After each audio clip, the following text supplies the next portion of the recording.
जय हिंद साथियों। मैं प्रिंस स्वागत करता हूं आपका आपके अपने चैनल नयन आईएएस में। और नयन आईएएस में दोस्तों अभी जो है मॉडर्न हिस्ट्री की सीरीज चल रही है, जिसमें हम बहुत ही महत्वपूर्ण टॉपिक्स को बहुत ही संक्षेप में जो है देखने का प्रयास कर रहे हैं। ये मॉडर्न हिस्ट्री की जो सीरीज है दोस्तों, ये आपको इतिहास की वो परंपरागत सीरीज की तरह नहीं है कि आपको इतिहास की बहुत सारी बातें जो है बहुत ज़्यादा जो है डिटेल्स में या बहुत बोरियत तरीके से पढ़ाई जाएंगी। हम इसमें जो है बहुत ही संक्षेप में उन चीज़ों को लेके चल रहे हैं, उन चीज़ों का आपको पढ़ाने का प्रयास कर रहे हैं जो परीक्षा में पूछी जाती हैं, और बहुत सरल तरीके से और बहुत क्रम से। ठीक है, अगर आपको ये सीरीज पसंद आ रही है तो आप कमेंट करें, बताएं। अगर कोई समस्या है तो भी हमें बताएं। तो जैसा कि हमें पता है दोस्तों, मॉडर्न हिस्ट्री जो है हिस्ट्री में वो सेगमेंट है जहां से सवाल जरूर पूछा जाता है। इसको हम किस तरह तैयार करें, किस तरह पढ़ें कि हमको कम मेहनत में अधिक से अधिक सवाल अटेम्प्ट कर पाए और हमें अच्छे नंबर मिल सके। इसके लिए तरीका ये है कि आपको पढ़ने का तरीका बदलना पड़ेगा। आपको जो है उन एरिया को फोकस करना पड़ेगा सबसे पहले जहां से सवाल पूछा जाता है। हमेशा मेरा यही प्रयास है कि मैं अपनी क्लास में उन एरिया को कवर करने का प्रयास करता हूं। हमने वो स्ट्रेटजी बनाई है कि वो एरिया जहां से सवाल जरूर पूछता है, वहां से गुंजाइश होती है कि यहाँ अगर आपने तैयार कर लिया तो एक दो सवाल हर टॉपिक से जरूर बन जाएंगे। तो उन्हीं को लेके हम लोग चल रहे हैं। और दोस्तों मेरी इस क्लास में जो है जो भी क्लास हो चुकी है, आप उनको देखेंगे तो आपको समझ में आएगा कि वो कितना टू द पॉइंट क्लास है। तो आइए शुरू करते हैं आज की क्लास। हम लोग कहाँ थे दोस्तों? हम लोग पढ़ रहे हैं क्रांतिकारी आंदोलन। भारत में क्रांतिकारी आंदोलनों का हम लोग इतिहास देख रहे हैं। तो कई हमने जो है आंदोलन देख लिया, कई संगठन देख लिया, जैसे अभिनव भारत देखा हमने हिंदुस्तान रिपब्लिकन एसोसिएशन देखा सचिंद्र सान्याल का, हमने हिंदुस्तान सोशलिस्ट रिपब्लिकन एसोसिएशन देखा चंद्रशेखर आजाद जी का। तो इसी के साथ दोस्तों हम जो है आगे बढ़ते हैं। हमने आजाद को भी पढ़ा, चंद्रशेखर आजाद को, हमने भगत सिंह को भी पढ़ा, और आगे हम आज शुरू करेंगे दोस्तों आगे से, इसके आगे से हम शुरू करेंगे। तो हमारा जो टॉपिक है वो है भारत में क्रांतिकारी आंदोलन। क्रांतिकारी आंदोलन, ठीक है। भारत में क्रांतिकारी आंदोलन हम देखेंगे आज।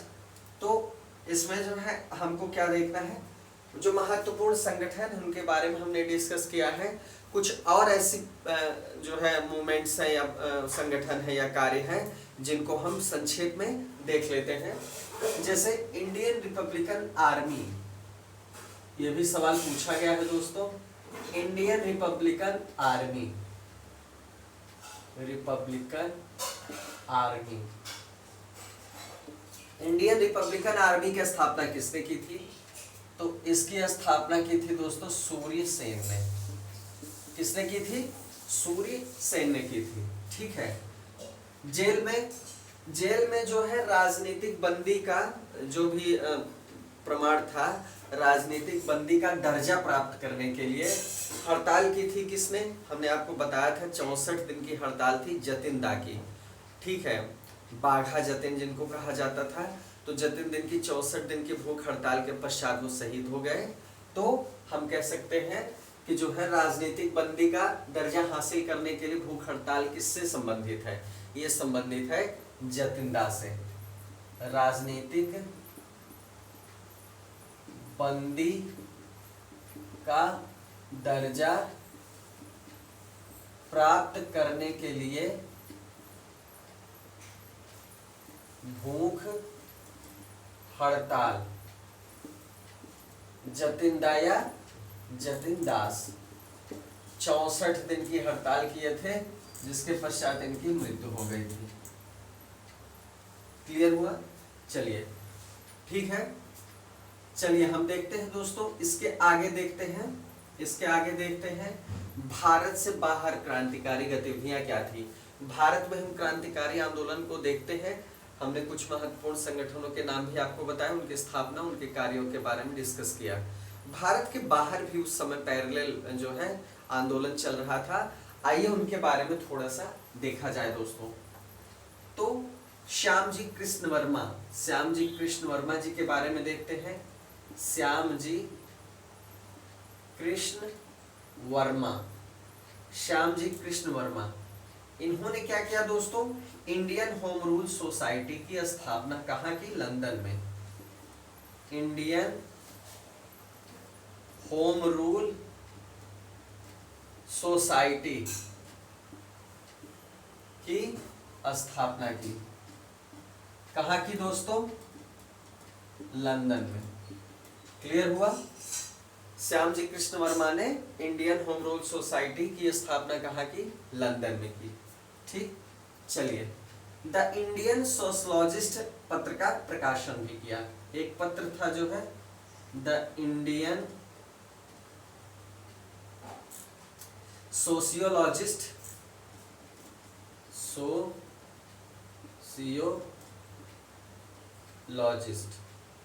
इंडियन सोशियोलॉजिस्ट, इस पत्र का प्रकाशन किसने किया, श्याम जी कृष्ण वर्मा ने किया।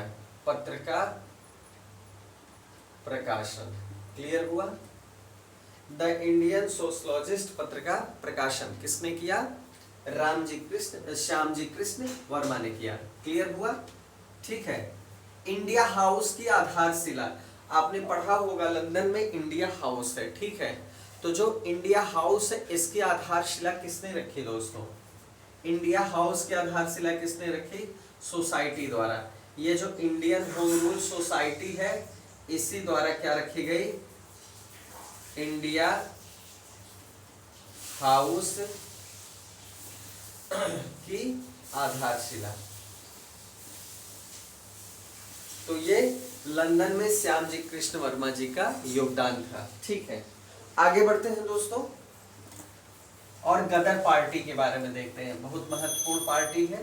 ठीक है, देखते हैं गदर पार्टी के विषय में।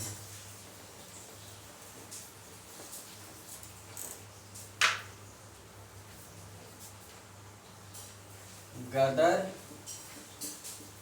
पार्टी, अब यहां हम कह सकते हैं भारत के बाहर, भारत के बाहर, भारत के बाहर जो है क्रांतिकारी आंदोलन या गतिविधियां। ठीक है, तो गदर पार्टी के बारे में जानते हैं। इसकी स्थापना कब हुई, गदर पार्टी की स्थापना कब हुई दोस्तों, 21 अप्रैल 1913, 21 अप्रैल 1913 में हुई स्थापना गदर पार्टी की। ठीक है, गदर पार्टी की स्थापना दोस्तों किसने की, गदर पार्टी की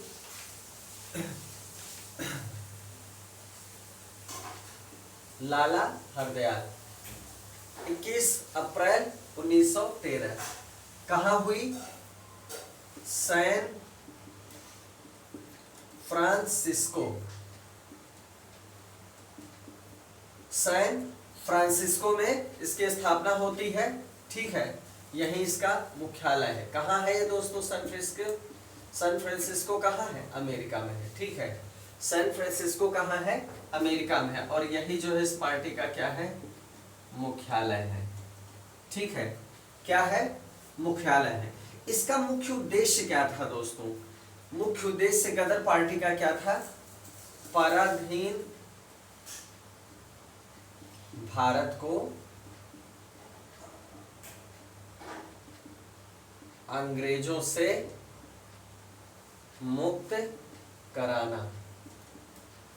पराधीन भारत, जो उस समय भारत अंग्रेजों का गुलाम था, उसको जो है ये लोग देश से बाहर अपनी क्रांतिकारी गतिविधियों में जो है सक्रिय थे, ताकि जो है किसी भी तरीके से हम अपने देश को आजाद करा सके अंग्रेजों से। ठीक है, ये लोग बाहर से प्रयास कर रहे थे। चलिए, सैन फ्रांसिस्को में इसकी स्थापना की इन्होंने। आगे बढ़ते हैं दोस्तों, Hindustan association of the Pacific coast, Hindustan association of the Pacific coast, ये एक संगठन था।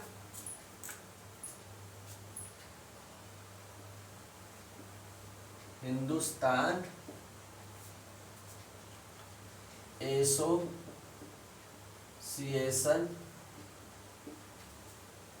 एसोसिएशन ऑफ द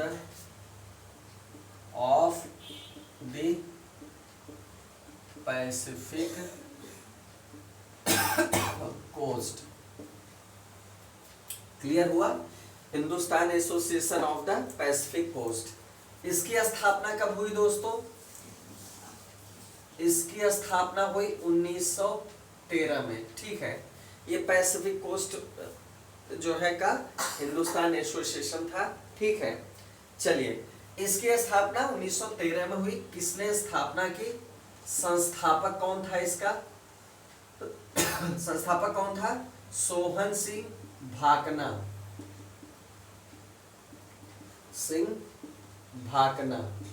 क्लियर हुआ? सोहन सिंह भाकना इसके क्या थे? संस्थापक थे। अब देखिए, इसका नामकरण भी क्या हो गया दोस्तों? गदर पार्टी।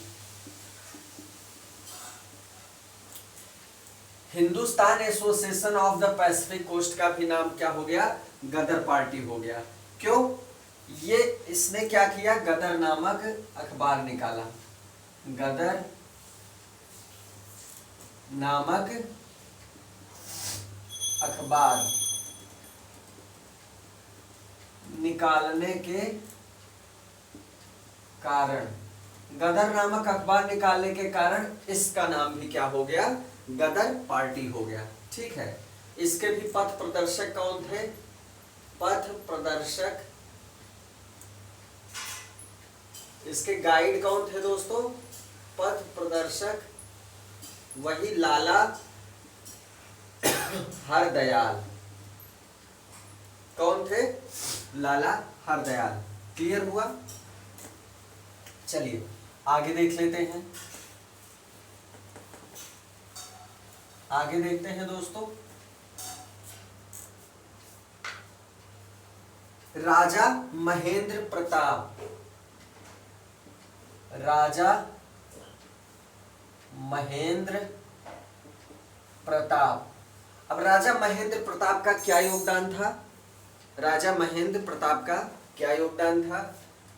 ये दोस्तों काबुल में, इनका योगदान काबुल में था। अफगानिस्तान की राजधानी काबुल में इन्होंने क्या किया? बरकतुल्ला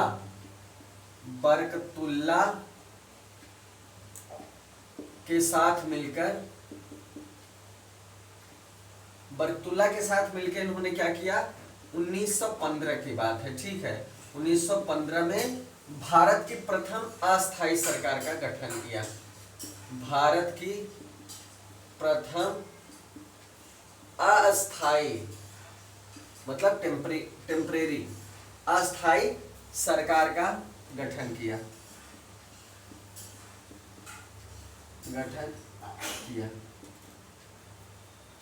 क्लियर हुआ?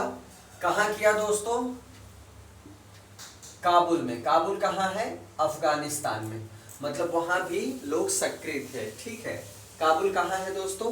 अफगानिस्तान में। क्लियर हुआ? राष्ट्रपति कौन बने? राष्ट्रपति कौन बने इस अस्थायी सरकार के? वो स्वयं बने, मतलब राजा महेंद्र प्रताप। और प्रधानमंत्री कौन बना? प्रधानमंत्री कौन बना? प्रधानमंत्री बने बरकतुल्ला। तो ये जो राजा महेंद्र प्रताप की अस्थायी सरकार थी, इसमें वो स्वयं राष्ट्रपति बने और बरकतुल्ला प्रधानमंत्री। इन्होंने काबुल में 1915 में क्या किया? अस्थायी सरकार का गठन किया। क्लियर हुआ? चलिए नोट कर लीजिएगा। अब एक अगला नाम है मैडम। मैडम क्या है? भीकाजी रुस्तम कामा। मैडम भीकाजी रुस्तम कामा। ये वो व्यक्तित्व है दोस्तों जिन्होंने भारत से बाहर रह के क्रांतिकारी आंदोलन में बहुत बड़ी भूमिका निभाई। भारत के बाहर का जो क्रांतिकारी आंदोलन था, उसकी गतिविधियां थी, उसको इन्होंने नेतृत्व प्रदान किया या उसमें अपनी बहुत महत्वपूर्ण भूमिका का निर्वाह किया। ठीक है, क्लियर हुआ?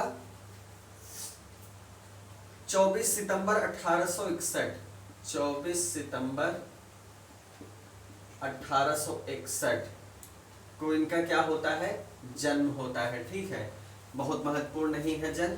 ठीक है, इनके बारे में आपको जो बहुत इंपॉर्टेंट बात है सिर्फ वो बताऊं तो इन्होंने क्या किया था दोस्तों, दरअसल ये क्या थी, निजी सचिव थी। किसकी निजी सचिव थी, दादा भाई नौरोजी की। दादा भाई नौरोजी की क्या थी, ये निजी सचिव थी।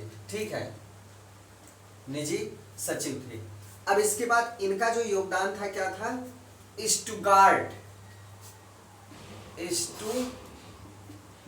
में इन्होंने क्या किया, स्टुगार्ट में इन्होंने क्या किया दोस्तों, जर्मनी में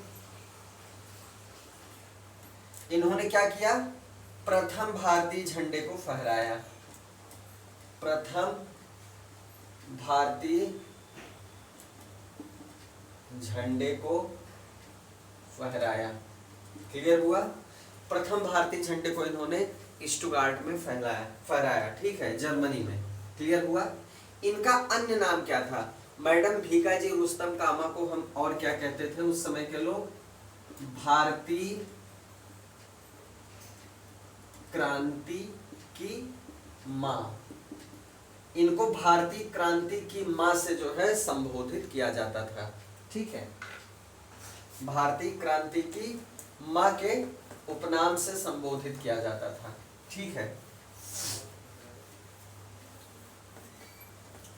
चलिए, भारतीय झंडे का डिजाइन किसने बनाया था,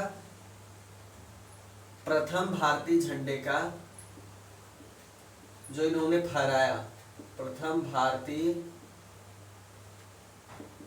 झंडे का डिजाइन, प्रथम भारतीय झंडे का डिजाइन किसने बनाया था दोस्तों, Bhikaji Cama plus VD Savarkar plus Shyamji Krishna Varma. इन तीनों लोगों ने मिलकर जो है प्रथम भारतीय झंडे का डिजाइन तैयार किया था। ठीक है, याद कर लीजिएगा नाम, प्रथम भारतीय झंडे का डिजाइन किसने तैयार किया था, मैडम भीकाजी रुस्तम कामा, वीडी सावरकर और श्यामजी कृष्ण वर्मा ने मिलकर तैयार किया था। ठीक है, चलिए आगे बढ़ते हैं दोस्तों और देखते हैं कामागाटा मारू प्रकरण।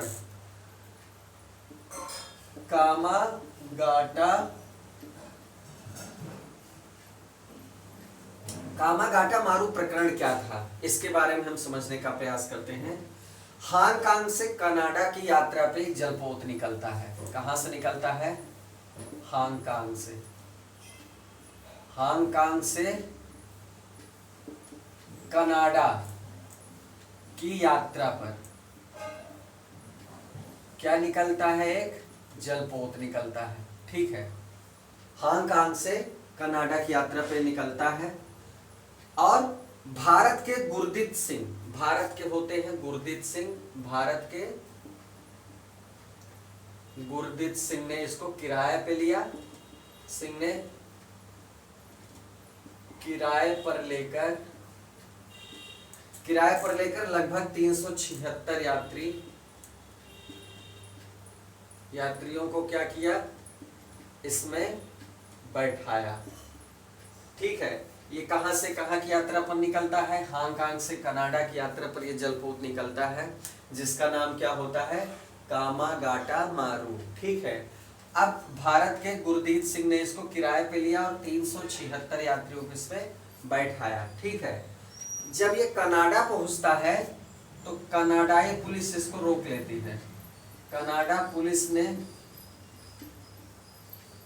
प्रवेश से रोका, प्रवेश से क्या करती है, रोक लेती है। इसके बाद क्या प्रकरण होता है, इसके बाद प्रकरण क्या होता है, इन यात्रियों के अधिकारों के लिए लड़ने पर, चूंकि यहाँ पर इस जहाज को रोक दिया जाता है, इनको उतरने ही नहीं दिया जाता, इनको कनाडा के बंदरगाह पे उतरने ही नहीं दिया जाता, तो एक जो है दोस्तों कमेटी बनती है, उस कमेटी का नाम आप याद रखिए, शोर कमेटी। शोर कमेटी ये किस लिए बनती है? यात्रियों के अधिकारों की लड़ाई लड़ने के लिए। जो इसके यात्री होते हैं 376 यात्री, इनके अधिकारों की लड़ाई लड़ने के लिए कौन सी कमेटी बनती है? शोर कमेटी बनती है। ठीक है, इसमें कौन कौन रहता है? हुसैन रहीम, दूसरा नाम होता है बलवंत सिंह का, और जो तीसरा नाम रहता है सोहनलाल पाठक का।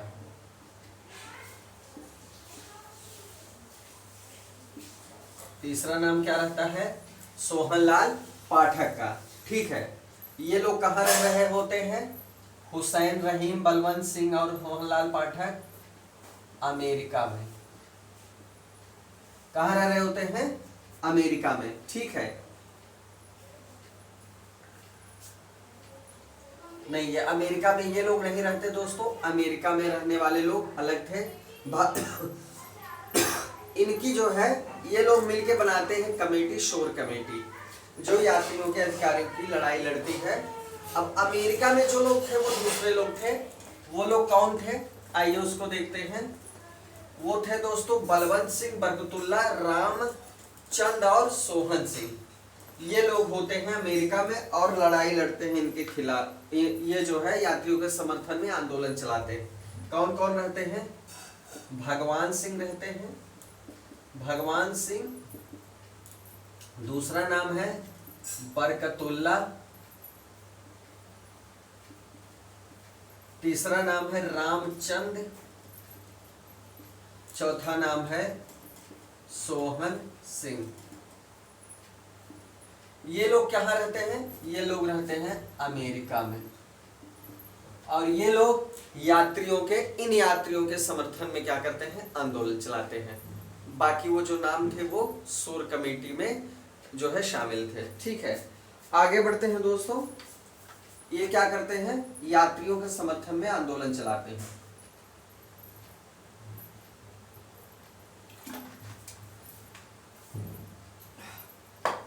अब जो अगला नाम हम देखेंगे दोस्तों, बस इतना पर्याप्त है आपके लिए जानना।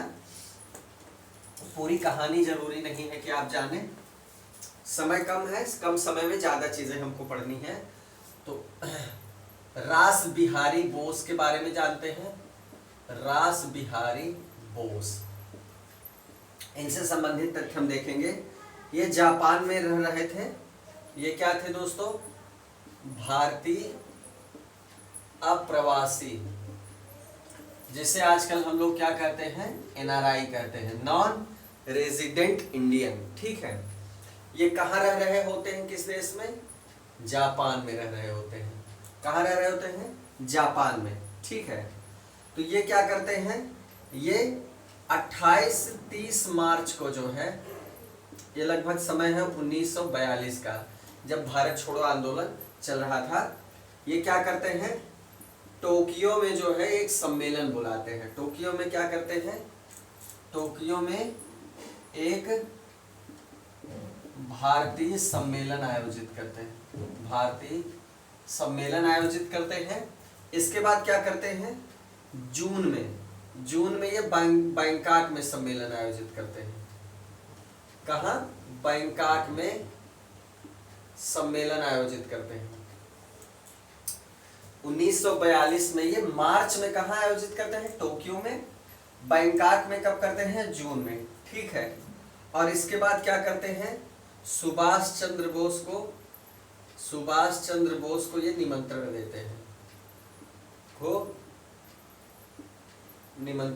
हैं, ठीक है, सुभाष चंद्र बोस को निमंत्रण देते हैं और ये स्थापित क्या करते हैं? इंडियन इंडिपेंडेंस लीग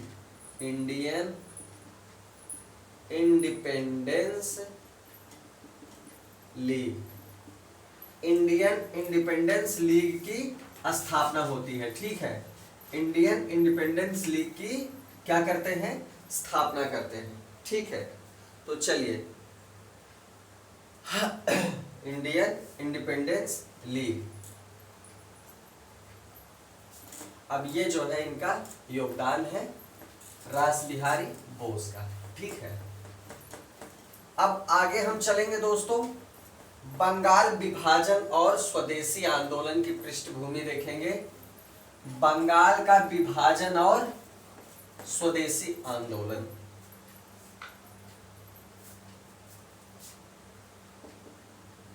बंगाल का विभाजन और स्वदेशी आंदोलन। बंगाल का विभाजन और स्वदेशी आंदोलन, तो बंगाल का विभाजन कब होता है? बंगाल का विभाजन, बंगाल का विभाजन कब होता है दोस्तों? 1905 याद रखिएगा, 1905 सन जरूर याद रखिएगा। अब इसमें देखिए कुछ डेट है, पूछा जाता है तो याद कर लीजिएगा। निर्णय की घोषणा कब होती है? निर्णय की घोषणा होती है दोस्तों 20 जुलाई को। क्लियर है? प्रभावी कब होता है?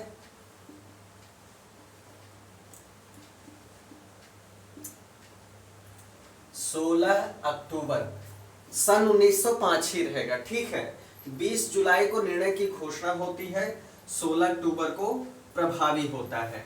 और इसी 16 अक्टूबर को क्या होता है? पूरे बंगाल में शोक दिवस मनाया जाता है,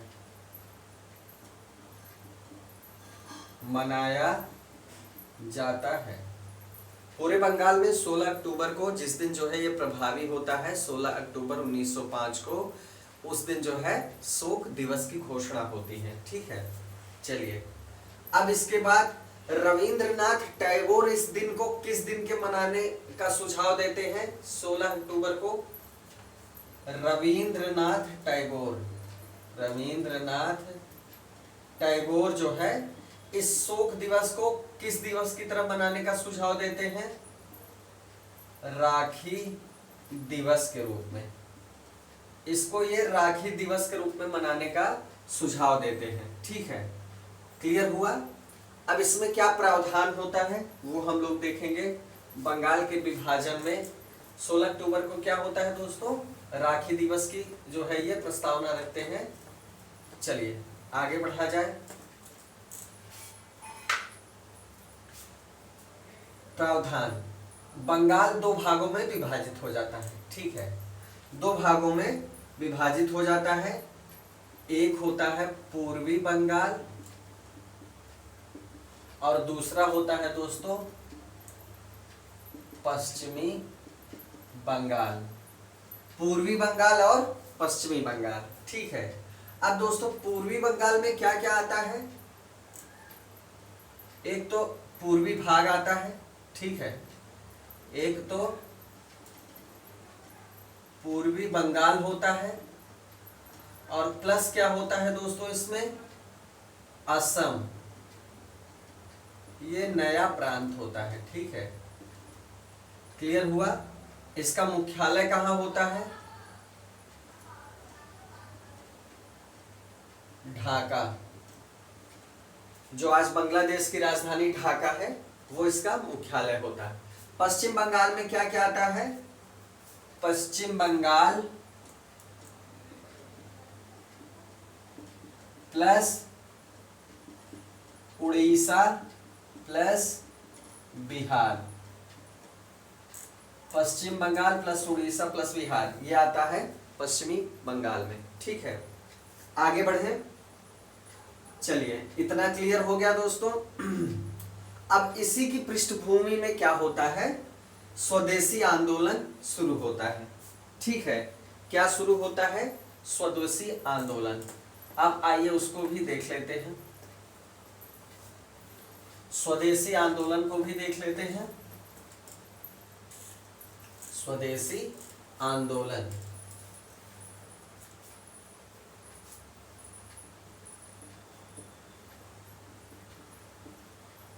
स्वदेशी आंदोलन। मोस्ट इंपॉर्टेंट चीजें डिस्कस करेंगे इसके बारे में, ठीक है, तो जो परीक्षा में पूछी गई है या पूछी जा सकती है, ठीक है। सबसे पहली बात, स्वदेशी आंदोलन की घोषणा कब होती है? इसकी घोषणा कब की जाती है? तो 7 अगस्त 1905 को।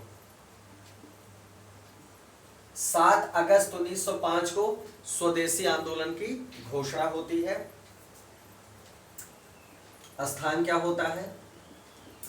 कलकत्ता का टाउन हॉल, कलकत्ता का टाउन हॉल, वहीं पर इसकी घोषणा की जाती है स्वदेशी आंदोलन की, ठीक है। और एक जो है ऐतिहासिक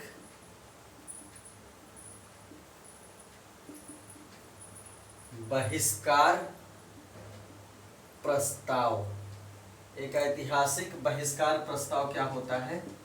पारित किया जाता है। बहिष्कार प्रस्ताव क्या होता है? पारित किया जाता है कि हम जो है विदेशी वस्तुओं का क्या करेंगे? बहिष्कार करेंगे, ठीक है। क्या कहेंगे? ब्रिटिश जो है माल का, ब्रिटिश सामान का क्या करेंगे? बहिष्कार करेंगे। तो बहिष्कार जो है दोस्तों, बहिष्कार किस चीज का? ब्रिटिश माल का। जो भी ब्रिटिश साम्राज्य की चीजें हैं, जैसे आज आप चाइना माल का बहिष्कार करते हैं, ब्रिटिश माल का बहिष्कार। इसको सर्वप्रथम जो है किसने सुझाया था? इसका सुझाव दोस्तों सर्वप्रथम किसने दिया था? इसका सुझाव सर्वप्रथम किसने दिया था बहिष्कार का? कृष्ण कुमार मित्र ने दिया था। किसने दिया था? कृष्ण कुमार मित्र ने सबसे पहले ब्रिटिश माल के बहिष्कार का सुझाव दिया था, ठीक है। अब देखिए, ये जो स्वदेशी आंदोलन घोषित हो जाता है, इसका नेतृत्व तो अलग अलग जगह अलग लोग संभाल लेते हैं। कहाँ कौन संभालता है वो हम लोग देखते हैं। घोषणा तो हो गई, अब अलग अलग जगह इसका नेतृत्व कौन करता है ये हमें देखना है, स्वदेशी आंदोलन का। आइए देखते हैं। अजीत सिंह थे, लाला लाजपत राय, लाला लाजपत राय प्लस सैयद हैदर रजा प्लस चिदम्बरम पिल्लई। अब देखिए सब अलग अलग जगह कर रहे हैं। अजीत सिंह और लाला लाजपत राय, अजीत सिंह और लाला लाजपत राय, ये दो लोग जो है कहां कर रहे हैं? पंजाब और उत्तर प्रदेश। पंजाब और उत्तर प्रदेश में स्वदेशी आंदोलन की कमान किसने संभाली दोस्तों?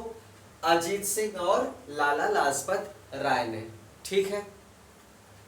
अजीत सिंह जो है सरदार भगत सिंह के चाचा जी थे दोस्तों, और लाला लाजपत राय को तो आप जानते ही हैं, शेरे पंजाब थे, और इनकी जो है लाठी चार्ज में मृत्यु हो गई जब साइमन कमीशन आया था उसके विरोध में।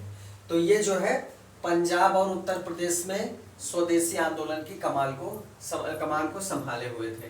अब सैयद हैदर रजा कहाँ संभाले थे? ये दिल्ली में संभाले हुए थे। दिल्ली में स्वदेशी आंदोलन का नेतृत्व किसने किया? सैयद हैदर रजा ने किया। और इसी तरह चिदम्बरम पिल्लई कहाँ से संबंधित थे? ये संबंधित थे मद्रास प्रेसिडेंसी से। मद्रास प्रेसिडेंसी में स्वदेशी आंदोलन का नेतृत्व किसने किया? चिदम्बरम पिल्लई ने। क्लियर हुआ? चलिए, स्वदेश बांधव समिति, इसी के साथ कुछ और समितियां बनी। स्वदेश बांधव समिति, स्वदेश बांधव समिति, इसके संस्थापक कौन थे दोस्तों? संस्थापक अश्विनी कुमार दत्त। अश्विनी कुमार दत्त इसके क्या थे? संस्थापक थे। ठीक है, अश्विनी कुमार दत्त स्वदेश बांधव समिति के क्या थे? संस्थापक थे। क्लियर हुआ? इस आंदोलन की सबसे महत्वपूर्ण बात और विशेष बात क्या थी दोस्तों? परीक्षा में पूछता है। मुख्य विशेषता,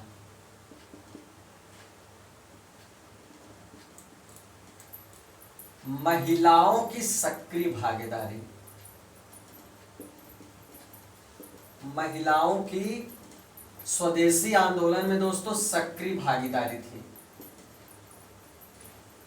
बहुत इंपॉर्टेंट फैक्ट है, नोट कर लीजिएगा। कौन कौन इस आंदोलन से अलग रहे? स्वदेशी आंदोलन से किन किन लोगों ने अपने आप को अलग रखा? सवाल पूछा गया है, बहुत बार पूछा गया है और पूछा जाता है, बहुत इंपॉर्टेंट है।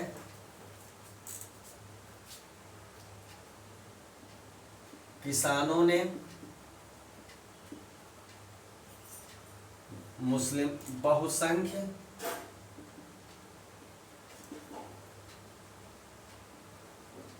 मुस्लिम समुदाय ने,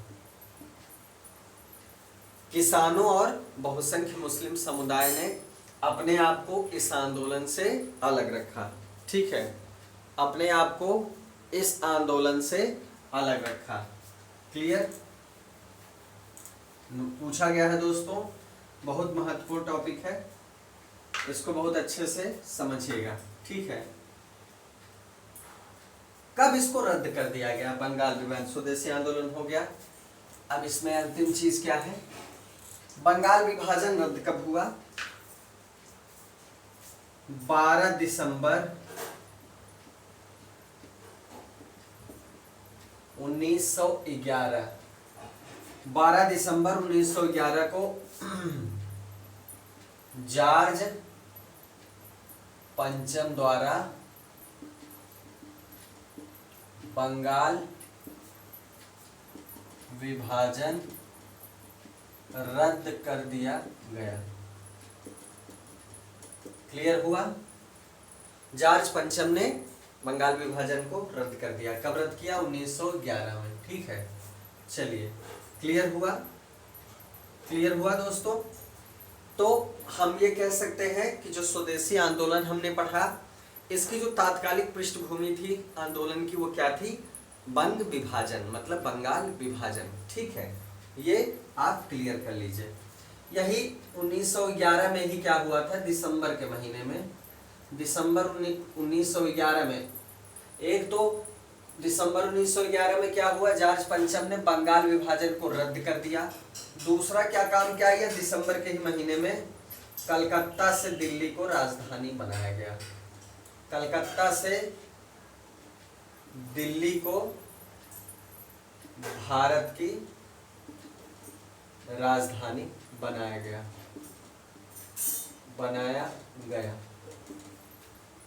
क्लियर हुआ? तो स्वदेशी आंदोलन हो गया, भंग हो गया। तो काफी चीजें डिस्कस हुई आज दोस्तों। तो इस तरह जो है क्रांतिकारी आंदोलन हम लोग पढ़ रहे हैं, और अगले वीडियोस में कुछ और महत्वपूर्ण चीजों को डिस्कस किया जाएगा। आज के लिए दोस्तों बस इतना ही, मिलते हैं इसी के साथ अगले वीडियो में। उम्मीद है आपको इससे मदद जरूर मिल होगी। बहुत ही शॉर्ट में जो है मैं आपको बहुत ही इंपॉर्टेंट चीजें कलेक्ट करके बता रहा हूँ। इनका नोट्स बना लीजिए, इनसे सवाल जरूर पूछता है। इस एक तरह से जो है इतिहास का एक सिलेक्टिव और मोस्ट इंपॉर्टेंट टॉपिक्स का जो है विश्लेषण है। तो आप इसका नोट्स बना के इसको जो है जरूर रिवाइज करें दोस्तों। यहाँ से सवाल जरूर पूछता है, अगर आप प्रीवियस ईयर्स के क्वेश्चंस उठा के देखेंगे तो आपको खुद ही पता चल जाएगा। तो इसी तरह की एक वीडियो में, इसी तरह की सीरीज में मिलते हैं अगले वीडियो में दोस्तों। जय हिंद।